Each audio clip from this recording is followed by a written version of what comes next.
Vector multiplication. First, let's talk about unit vectors. Unit vectors describe directions in space. They do not represent any physical quantity. They're mathematical tools, and they have a magnitude of 1. That's where the name unit comes from. And what we're going to do, we have a coordinate system here, 3 dimensions, x, y, and z, and we're going to associate each unit vector with a direction. So I hat, see the little guy there? We call that hat. Not an arrow, it's a hat. Tells you that the magnitude is 1, and it's a vector. I hat points along the x-axis. J hat along the y-axis, and k hat along the z-axis. And we can break any vector we want to into terms of these unit vectors. So vector A can be described as a magnitude along the x direction, which is ax times I hat, plus ay times j hat, plus az times k hat. That will uniquely describe any vector. You're just giving coordinates of the vector as it points in 3-dimensional space. You don't have to use 3 dimensions. You can just use 2 if you like, or just 1, but this is notation we're going to use. When we add 2 vectors a and b, and here they are right here, we did this on a previous page, this is how we describe them, we just add them by their components, just like we did earlier. This is just a more formal notation. So if I want to find the resultant vector r, which is a plus b, I add the components in the x direction, and their direction is given by I hat, the components in the y direction, and then the components in the z direction. And they will give you a resultant vector rx I hat, ry j hat, and rz k hat. To find the magnitude of r now, we use Pythagoras in 3 dimensions. So the magnitude of r is the square root of rx squared plus ry squared plus rz squared. What is the magnitude of the sum of the following vectors? Well, hopefully you've worked this out by yourself, and if not, go ahead and pause it because I'm going to pull the answer key out. And here I go. And what we have to do on this is first add the individual components of the vectors. So here's vector I here, vector A, here's vector B, and here is vector C. And you add them wherever you have an I hat, there's 2i minus I hat, so that's 1i plus 3i hat, 4i hat, and there you go. And you do that for j and k also. Then to find the magnitude, you take the square root of the square of each number in front of the unit vector. So you have 4 in front of the I, 3 in front of the j hat, and 1 in front of the k hat. Do the math, you get 5.1, which is answer C. We've shown how a scalar can multiply a vector, and basically what that does is change the magnitude, and it can reverse its direction if it's a negative scalar. Now let's talk about multiplying 2 vectors. They can be multiplied, and you can see the air quotes here, but in a way much different from the ordinary multiplication of real numbers. One way produces a scalar, that's the scalar dot product, or just dot product for short. The second method is the vector cross product, or curl, which results in a vector. Unit vectors are key in performing these operations. The scalar dot product yields a scalar quantity and is defined as a dot b is equal to the magnitude of vector A times the magnitude of vector B times the cosine of the angle between them. And we've graphically represented it over here. Notice where A and B are, and notice this thing called A cosine theta, the magnitude of A times the cosine theta. If you draw this perpendicular line from A down to B, you can see A cosine theta is in line with B. So when you take the magnitude of B times the magnitude of this A cosine theta, you get A dot B. Another way of calling that, the dot product can be viewed as the projection of the magnitude of A onto vector B, and we call that A cosine theta, and then you multiply it by the magnitude of B. The value of this product can be positive, 0, or negative depending on angle theta. Theta will range from 0 to 180 degrees. The scalar dot product, therefore, is a maximum when the two vectors are in line because theta is equal to 0. Cosine theta is a max then. It is a minimum when theta equals 90. So let's just draw the 90 case. So let's say I have B like this, and I have A like this at a 90-degree angle. There is no projection of A onto B. If you shine a light on A from this direction here, you just get a little dot right at the beginning. Where if A would be like this, when you shine a light in this direction, you do get this projection. So you do have something to multiply the B with. Now, from a physics point of view, does this ring any bells? Does it look familiar? Here's the example I was thinking about. We defined work as the magnitude of the force times the displacement parallel to the direction of the force. We only worked with force being parallel or perpendicular to the displacement. Life is way more complex than that. The scalar dot product enables us to do calculations in a more powerful and elegant way. We will first expand the definition of work to include all angular relationships, not just perpendicular and parallel. In that case, we can write work as the magnitude of the force times the magnitude of displacement times cosine theta, which is the angle between the two of them, and it can go from 0 to 180. That then turns into the scalar dot product. This is way more powerful and comprehensive and cooler looking than this little notation here. We will now show one more way to calculate A dot B, the scalar dot product. First, we're going to apply the definition of the scalar dot product to the unit vectors. So if we have I dot I or J dot J or K dot K, we know the magnitude of each one of these is 1, and the angle between I hat and I hat is 0, and between J hat and J hat is 0. So we get the same answer for each one of them. So when we take the dot product of the same unit vectors, we get 1. What if we take the dot product of I dot J or I dot K or J dot K? In that case, the angle between each of the unit vectors is going to be 90. Cosine 90 is 0. We now apply that to A dot B. We express A and B in their component notation, and then we just multiply through by the distributed property. And this would be an interesting thing. You can go ahead and play with this on your own, but wherever you have right here, I dot I is 1, so that gives you an AX BX term right here. If you have AXI times BYJ, that's 0 because I dot J is 0. So you go through all of that, and this is what you're left with. This is A dot B. And notice how those are just numbers on the right. There's no more vectors, so you will sum them together and you will get a number. In the figure, find the scalar dot product of vectors B and C. Now, first of all, let's highlight the vectors we're looking at. There's B, there's C. There's the angle between them. Here's their magnitudes. We really don't care about A here, do we? So I'm going to bring the answer key out. And the definition of the dot product is B dot C is the magnitude of B times the magnitude of C times the cosine of the angle between them. So here we have 4 and 6 for the magnitudes, cosine of 45, and we get an answer of 17.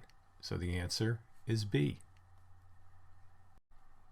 What is the closest value for the scalar dot product of vectors A and C?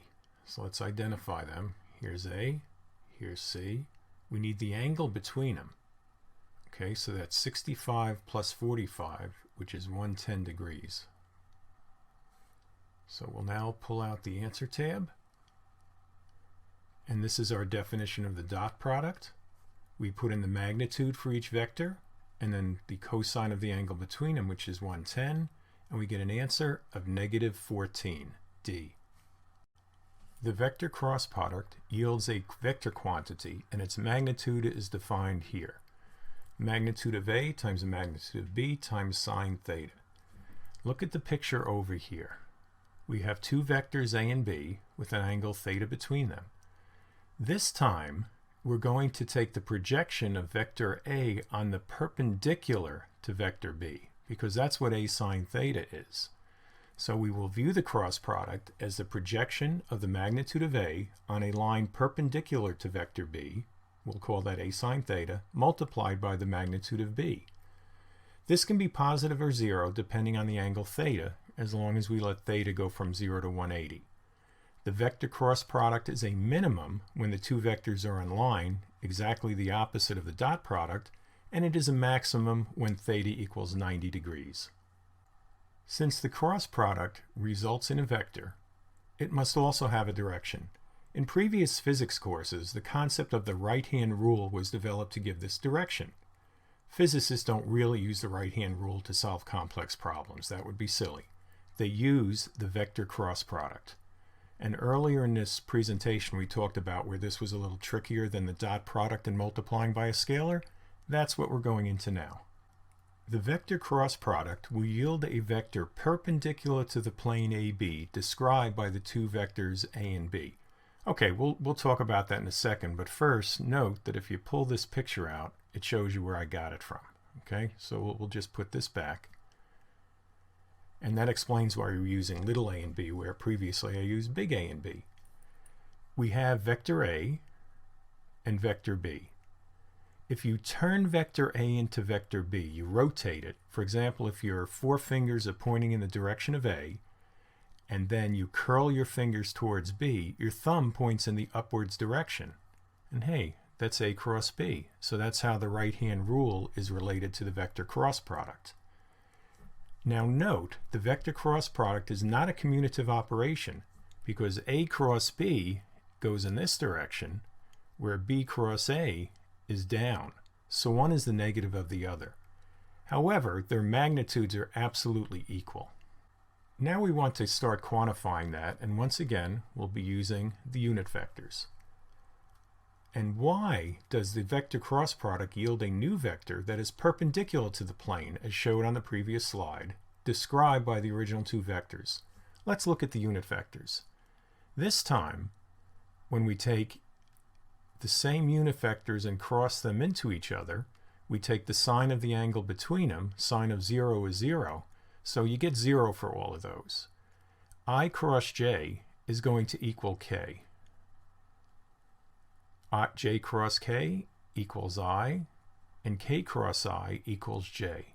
And you also have the inverses there. In a few slides will show you a nice way to remember that. But basically, when you rotate I into j, it's also like turning a screw, a right-hand screw. You would then point with your thumb in the up direction, which is k. So each pair of unit vectors that are not parallel to each other, because their cross product was 0, will yield the third unit vector. And we just used the right-hand rule to show that. More complex vectors behave the same way. When you reverse the order of the unit vectors, you get the opposite direction for the cross product, so you get the negative. So again, we're going to work some problems here, but you can always come back to this as a reference. Where did we use this concept before? Well, the magnetism unit of the course showed that the magnitude of the force on a moving charge in a magnetic field is F is QVB perpendicular. And notice how the cross product talked about a projection on the perpendicular axis to the second vector. Yep, there's a reason why. It matches that. So we have a maximum force when V and B are perpendicular to each other. This is now written much more powerfully and elegantly, I like that word, as F is equal to QV cross B. So when they're parallel, there's no force. When the velocity is parallel to the magnetic field, no force. When it's perpendicular, you have maximum force. And then for all the angles in between, we can come up with a number.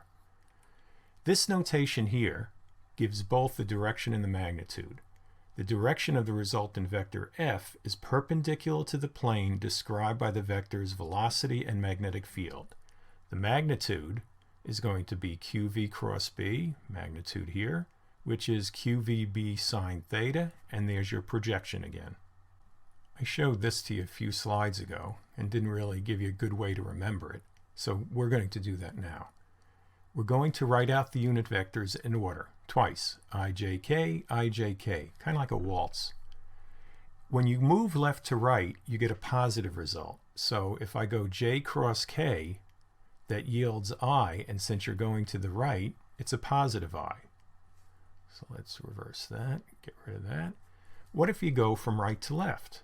So if you go to J cross I, you can see there's a K here, but since you went from right to left, you get a negative K. So that's a handy way to remember what the unit vectors do to each other in cross products. We now want to find, in component notation, the value of A cross B. So we put in the vectors A and B, and then we use the distributive property and come up with different pairs. And you get all of this, and that simplifies to this. Now fortunately, I'm going to show you a better way to do that. That's a little more intuitive, but let's just take a couple of the cases here, see if it makes sense. So let's take AXI cross BXI. That's this term right here. Well, what's I cross I? 0. So this term is going to drop out. The next term would be AXI cross BYJ, J hat. That will give us a term in K. So let's look at K here. Yep, AXI, BYJ, there you go. See that? So this would be fun to carry out if you'd like, but trust me, this is the answer below. And this A cross B will be this term right here, depending on what your AX, where your vectors A and vector B was. Nobody can be expected to memorize this expression, and we don't like memorizing in physics anyway. There's another method using linear algebra and taking the determinant of a 3x3 matrix. And the determinant, see these vertical lines here? It's not absolute value, it's called a determinant. Don't worry if you don't know the math. We're going to show you how to do it even if you've never had linear algebra or know what a determinant is or a matrix. So let's just go on to the next slide.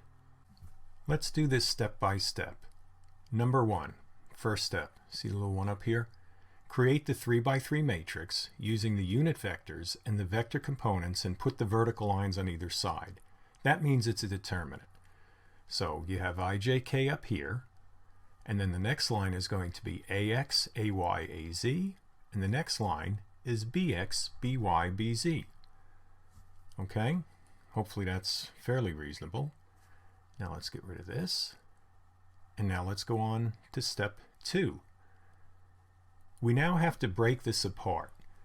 This is where the linear algebra comes in, but don't worry terribly about that. We're going to first find the I component. So what we do is we draw a vertical line down through the I and pretend it's gone. And now make our matrix, we put I in front, and then we don't care about this either, and we just write AY, AZ, BY, BZ. Can you see these guys here? Go right there. Okay. So now let's try the next one. The next guy, we want to find the J component. So again, we draw that vertical line, and then we match it up there, get rid of the IJK, and then we have AX, AZ. Hey, there it is, AX, AZ. Whoops, shouldn't have hit that. And then the bottom, BX, BZ, so we have BX, BZ. Now, what did you note about J? There's a negative sign here, okay? That's just how the math works out, so make sure you put that negative. Okay, now we'll erase all that. And finally, we do the K component. So what we do there, draw a line through like this, do this, get rid of the K, and we have AX, AY, yep, and BX, BY. So we're pretty good there. So we're going to stop and go to the next slide. Almost done. You've kind of done the hard work. Step 4. We will cross multiply within each 2x2 matrix starting from the top left corner, then putting a negative sign in front of the second product. So we start like this, AY times BZ, there it is. Then you put a negative and you go bottom left up to right, BY AZ. And you can actually write that AZ BY. That's commutative. Those are just numbers. Then I go to the next one, J. See the negative there. Make sure you remember that guy. There's negative. And you go AX BZ minus AZ BX. We're just keeping the A's in front. All right? It could have been BX AZ. So now I've got those two. Then when you go to K, you go back to a plus sign.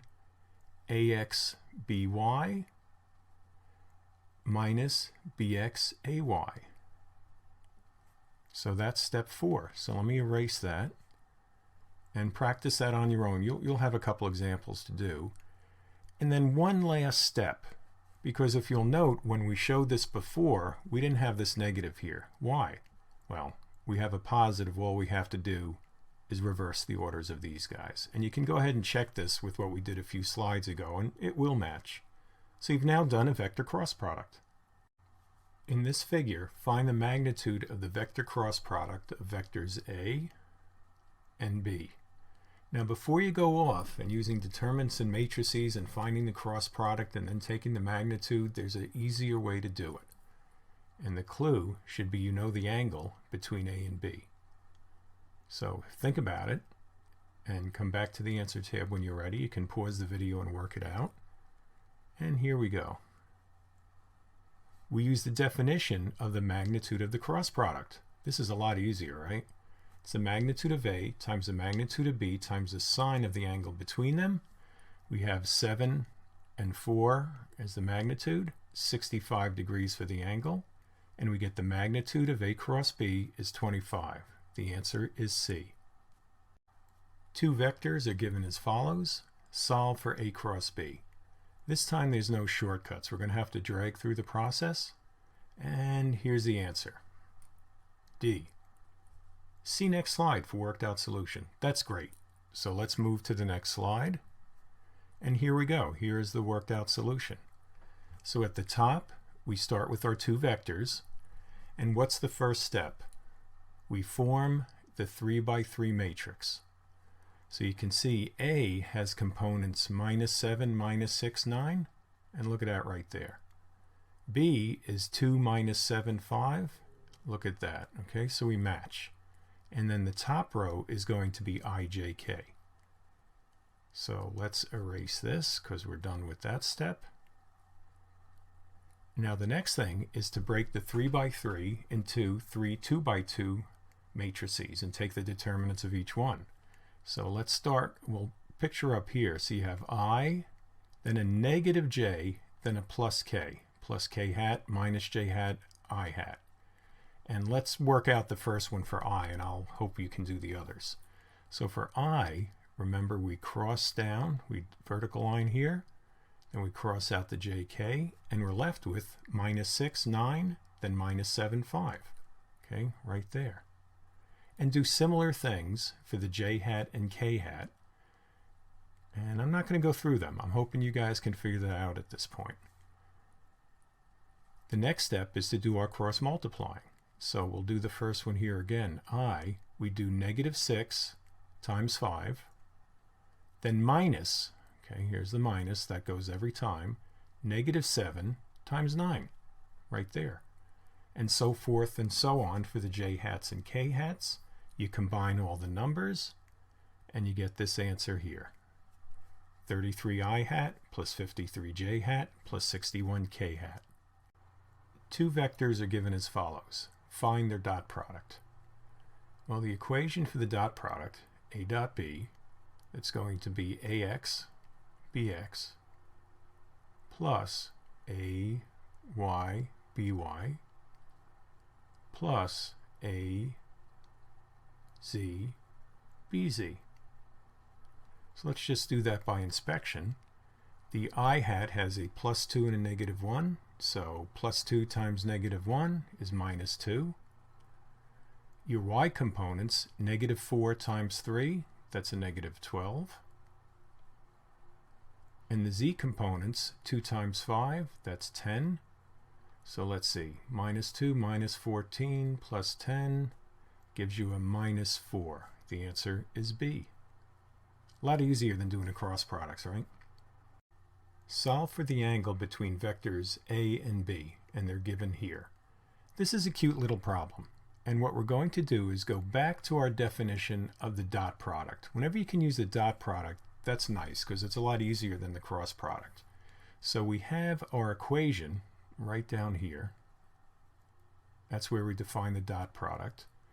And notice that we have the dot product of the vectors, we have their magnitudes, and then we have cosine theta. So we have to find some of these terms. First, we're going to find a dot b, and that's what we do up here. ax bx plus ay by plus az bz. And we come up with -4. That's a scalar, that's pretty easy. Now we need the magnitudes of a and b. There we just use Pythagoras in 3 dimensions, and we come up with the numbers. And now we can use our equation, but we want to solve for theta. So don't just plug in a dot b in the magnitudes of a and b, isolate theta. So we have theta is cosine inverse of a dot b over the magnitude of a times the magnitude of b. We put the numbers in, we crank it out, and we get 98 degrees. Answer is A. We have 2 vectors, and we want to find the angle between the 2 of them. So what we're going to do is use our definition of the dot product right here, where a dot b is the magnitude of a times the magnitude of b times the cosine of the angle between them. We go ahead and solve for theta, because we always solve for the variable we're looking for. We just don't go ahead and plug numbers in. Now we have to find a dot b. There's the equation for it. We take all our numbers, ax and bx, -3 times -5, etc., and we get 11. We find the magnitude of each vector by using Pythagoras in 3 dimensions. We put all those numbers into the soup here, and we come up with theta is equal to 76 degrees. Answer is B. 2 vectors are given. Solve for the magnitude of A cross B. If they only gave us the angle between them, we could just use the definition of the magnitude of A cross B, which is the magnitude of A, magnitude of B times sine theta, but they don't. So, let's see what our answer is. It's A, but we have the next slide. We work out the solution. So what do you think we have to do? Try it on your own before you go to the next slide, but what we're going to do is figure out A cross B. And here we go. We have our 2 vectors, and we want to find the magnitude of A cross B, which means we're going to find the actual cross product. So the first step is we put it in a 3 by 3 matrix where the first row is ijk. Okay, here's the theoretical way of doing it. Then we'll put the numbers in next. The next row are going to be all your A components. So what are the A components? -2, -5, and 2. Okay, we got that right. Then the B components, -5, -2, -3. So we've started off pretty good here. And now let's erase this so it doesn't confuse us. Now what we want to do is break that 3 by 3 matrix into 3 2 by 2 matrices, and then take the determinants of each one. And again, we start with I hat, then -j hat, then plus k hat. And to find, let's do the j one this time. We wipe out j and everybody in the vertical column, get rid of the other unit vectors, and we're left with -2, 2, right, we're going from here over to the right, then -5, -3. Okay, so we did that right. And I'll let you guys do the I hat one and the k hat. Next step, we do some cross multiplying. So for the I hat, we have -5 times 3, there we go, minus, always put the minus, -2 times 2, and so on. Well, we'll do the j. J hat is -2 times -3 minus -5 times 2. Crunch all the numbers, and here's our A cross B. Then to find the magnitude, we use Pythagoras in 3 dimensions, and we come up with 33.